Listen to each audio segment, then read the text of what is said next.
Hey guys, Kat here, welcome back to my channel. I'm Catadactyl, and today is a really good day because today is April 10th, and that means that today is the day that Circe by Madeline Miller comes out. But I'm in Japan, so I didn't know what time it would come out. So actually, it came out at 1 p.m. today, which is midnight in New York City, I believe, if Google is correct. So it just got delivered to my Kindle, so I have stopped my work for the day, and I have made a nest to read in.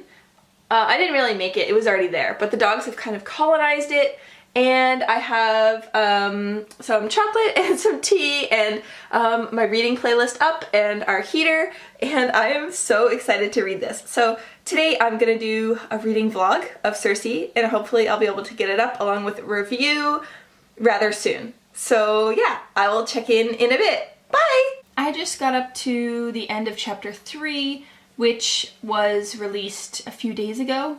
The first 3 chapters were free on Kindle, and I am just in love with the way that Miller writes. So it's really evocative and really lush and really brutal as well. I think that's why I love the way she writes about the gods so much, is that just the characters are so brutal. There's usually no kindness in them, which if you've studied about the gods and goddesses, it seems that kindness and generosity are more pawns that you would use to gain political leverage more than any trait. That's kind of a trait reserved for humans, and why the gods are so intrigued by humans. So we're introduced to Circe, who her name actually means hawk, and you'd think that it would be a positive epithet, but actually it's quite negative because she has yellow eyes and a screechy voice. So Circe's father is Helios, the god of the sun, and as he keeps having more and more children, it seems like she is the runt of the litter. Everyone else is glittering or more dangerous or more powerful than she is, and she really doesn't have a friend. Even her brother, who was born to Helios, who was her friend in childhood, leaves her. So at the end of chapter 3, we've just followed her. She's gone back to live in her childhood cottage, and she is very much all alone. The only thing that has interested her in these past few years is the torture of Prometheus, who gave aid to mortals and then was punished every day by being tied to a rock and having his organs eaten out at noon every day by a gigantic bird. The tone of the story is very similar to the Song of Achilles. Also Teeth by Hannah Moskowitz, the tone is very similar, where it's very lush but totally brutal and unflinching, I would say. So yeah, I am so happy to read it right now. The dogs are also being so cute right now. So Jack is the tan one, and he is 4 years old, and he is a Corgi Shiba Inu mix. And then the black and white one is Freckles, and she is 8 years old, and she's a Chihuahua mix. Yeah, but we're just having a great old reading day. So yeah, catch up with you guys later. There will be spoilers from now on because I want to get my reactions as I read through the book. So yeah, click away if you haven't read it yet. So I just got to the part where Circe puts the flower sap in the cove to fuck with Scylla, who basically stole her man. And it's just like, damn.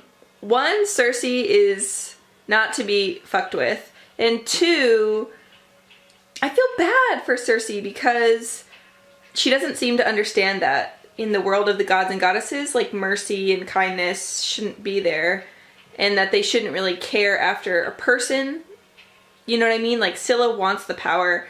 Like, Scylla wants the marriage to Glaucus because of power and to hurt other people, like namely Circe.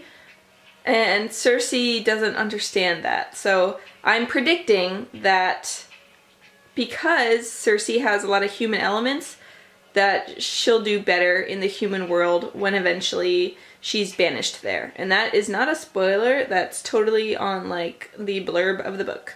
So Yeah, I'm just really nervous for her because I feel like, oh, retribution is gonna come. I don't know if Scylla can talk and be like, Circe did it, but I'm nervous for Circe, and I kind of like her. She's a little bit psycho, but I like her.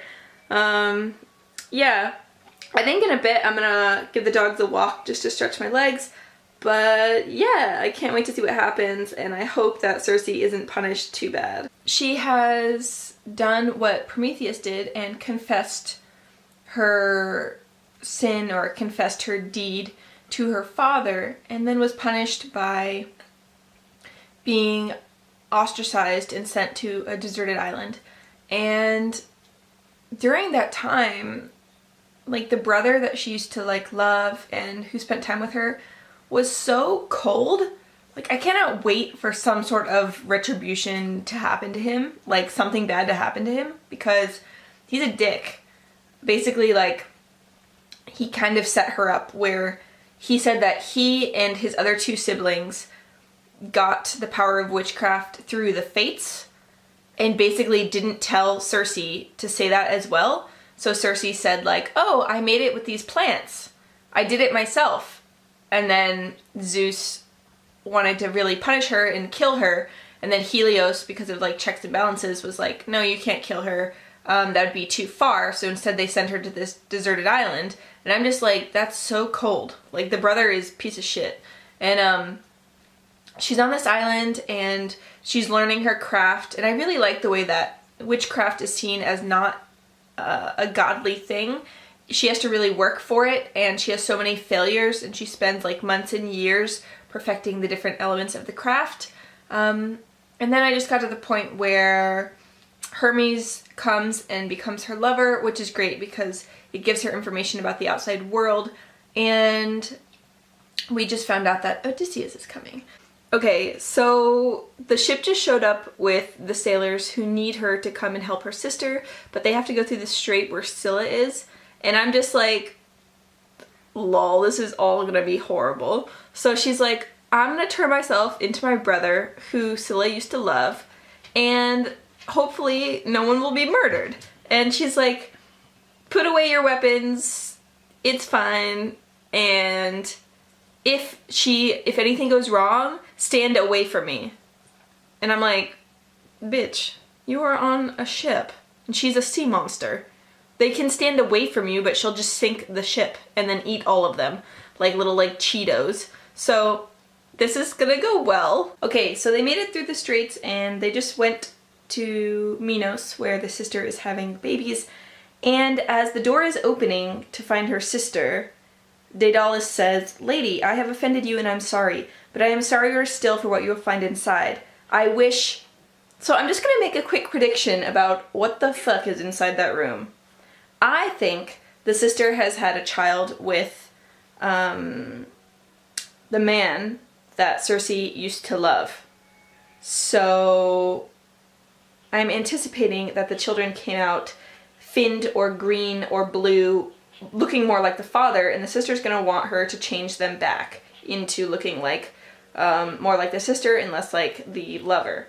So we shall see if I am correct. Okay, so I was completely wrong about her sister's child. It's actually the Minotaur, which, shocker. Also, like, just, I think the way that gods and goddesses go about sexual activities with animals, I mean, like, no one else thinks that's really weird. Yeah, but yeah, so I didn't see it coming at all. But one of the things that I like a lot about Madeline Miller's writing is the way in which she gives you a lot of cuts over time, and some are healing, and so you know that they're going to be ripped away from you really painfully later. Like, she's just going to rip the scabs off of that way later, and you're going to cry. And sometimes you know that a blow is coming, and then out of nowhere she lets it fall like immediately after you find out. And that's how I felt about Icarus. Because as soon as you know the name, then you know what eventually happens.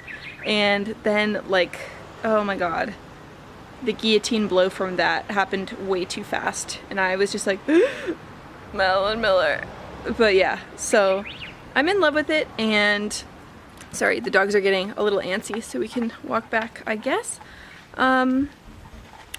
Yeah, I'm just a little I think that I'm finding this book a little slower paced than obviously the Song of Achilles, because I was already familiar with the story arc of Achilles and Patroclus, but in this one I'm not at all familiar, so it's much more of like a wandering journey type thing, much more of a Bildungsroman for women than anything else. So I don't know what's coming next. I have no idea. The only people that she's liked have left her, and she's headed back to her island. She can't stop Scylla, and yeah, I don't know if the gods have realized how powerful she is yet, if she gets more powerful or not, but regardless, I'm here for it, I'm excited, and I'm gonna have to probably take a break in a little bit because my husband's coming home, so I'm gonna whip up some dinner. Yeah, but I hope you all are having a nice day, and I'll chat to you later. Bye! Hey guys, it's the next day. I have reached the part where Odysseus comes to her island, but I really like the way that Odysseus is painted. He's clever and wily, of course, which is kind of the epithets that he's given, being the best of the Greeks. And we go on, and he eventually leaves, and she's heartbroken, but she has his child, and the child is a lot... I don't know, it kind of reminded me a lot of, I recently read We Need to Talk About Kevin, and when she first has her child, Kevin, he is really colicky and will be like screaming and crying and nothing will quiet him, and I was just like, oh my gosh, it's another Kevin. At this point, I'm almost about 70% done with the book. I think I'm reading because of the intrigue about the gods and goddesses and Greek mythology, more so than I am being drawn into the story by Circe herself. So I think the reason why the Song of Achilles was perhaps so gripping is because you know the narrative well, and it's one defined like arc, story arc, and the element of Patroclus and Achilles being lovers was like the new queer element in the story. Whereas in this one, I don't know the story.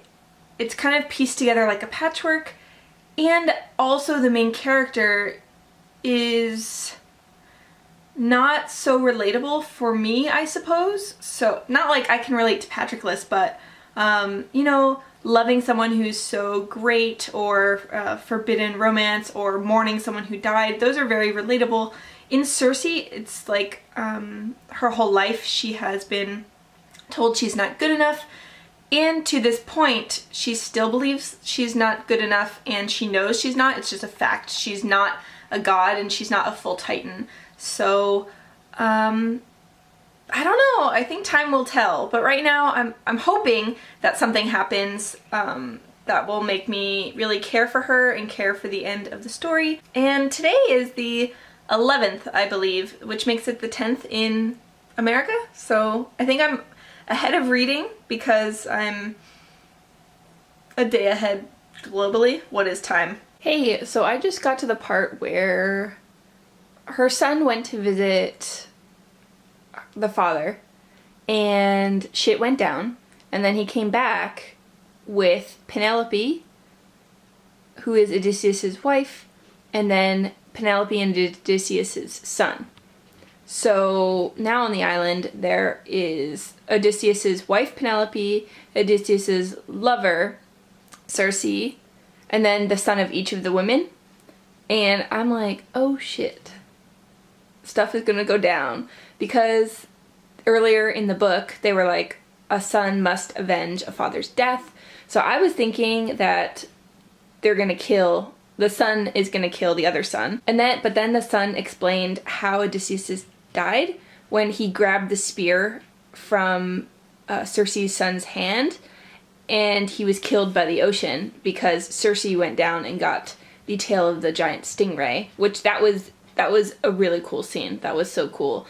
And it's also really satisfying that her brother was so, what do you want to say, self-centered, or so beyond being punished that he didn't want to endure the pain that would come from getting the tail. Anyway, so now Circe has talked to Penelope's son, and has realized that the sun doesn't blame her son because he saw it happen, but because he didn't kill her son. Penelope and the sun are ostracized from Ithaca. So now they're going to stay with them. And the two sons are out like rowing in the bay. And then the story is like zooming in on Penelope and Circe. And I'm like, girl, I wouldn't be worried about the sun. Penelope is going to murder you. She's going to murder you. Because Penelope's like, oh, so like no gods can see on this island, right? No one can come in. And then Circe's like, yeah, no one but the god of death. And I'm just like, woman. Like, she is gonna murder you in your sleep. So, yeah, we'll see what happens there. No, Penelope wasn't trying to kill Circe. She was just trying to get away from Athena, who is, like, constantly dicking everyone's plans. Like, god damn it, Athena. Like, fuck. But I guess, like in politics, people at the top are just like babies, wanting attention and love and adoration and just fucking up everyone's plans for everything. So, in the end, when Athena came, she wanted Penelope's son to lead men into battle in Italy, and then the sons ended up switching, and the son that wanted to stay was Penelope's son, and then Circe's son was the one that left. And she realizes, like Circe realizes once her son is gone, that she can't just bear the exile anymore. And this is like, I just read this part, and I was like, yes, girl. And so Circe's talking to her father, trying to get him to talk to Zeus to end the exile. And her father says, you have always been the worst of my children. He said, be sure you do not dishonor me. She says, I have a better idea. I will do as I please, and when you count your children, leave me the fuck out. She doesn't actually say the fuck, but basically that's the tone. And I'm like, yes, finally, she, like, stood up to her father. Oh man, Telemachus is such a good son and such a good lover, I suppose, like a good man. Like Circe's like, I've been a goddess for centuries, eternities. What do I need a mortal understanding me for? And then he's like, I'm listening to you. Like, just the calm, patient gentleness of understanding from another person is like melting my heart. And when she says like, I just have one more thing to do, and she's like, what if it doesn't work? And he's like, then we will come back and do it again. I'm here for you. And I'm just like, oh my god, Telemachus, you're such a good guy. And then I'm like, forget that she also slept with your father. Just like forget that part. Just yeah, I'm pretending not to notice that happened. But yeah, my heart is melting right now, and I'm like at 95%, and I'm a little scared of what's gonna happen, because what I predict she's gonna do, I predict she's gonna have somehow them turn her mortal so that she can live out the rest of her days with Telemachus and then die. And I'm afraid that she's gonna have that flower sap or something, and if she has it, then she might turn herself into like a monster or a creature instead of a mortal. So yeah, I don't know what's gonna happen. So I was fairly right. You're not totally sure, but you're led to believe that she becomes mortal. And I don't know, man. I think I just need to sit with the story for a while and see how I feel about it. I am satisfied with the ending, but also I don't know. I'm not sure if I'm satisfied or if I'm unsatisfied. I have a very like, you know, like when you taste a flavor, like a new flavor, and you're not sure if you like it or not yet? Like it's that. I'm like, do I feel like I liked that, or was it So yeah, I'm gonna have a think about it, and then I will probably do a review of this in which I have like my final thoughts. And I'll probably do that tomorrow because I need a little bit of time to digest. But if you've made it all the way to the end, thank you so much for watching this vlog, and I hope that you guys have also read this book and enjoyed it. Madeline Miller is just a fantastic writer, no matter the story. So yeah, I hope you're having an amazing day. The sun is setting and I gotta go walk my puppies. So yeah, bye, toodles.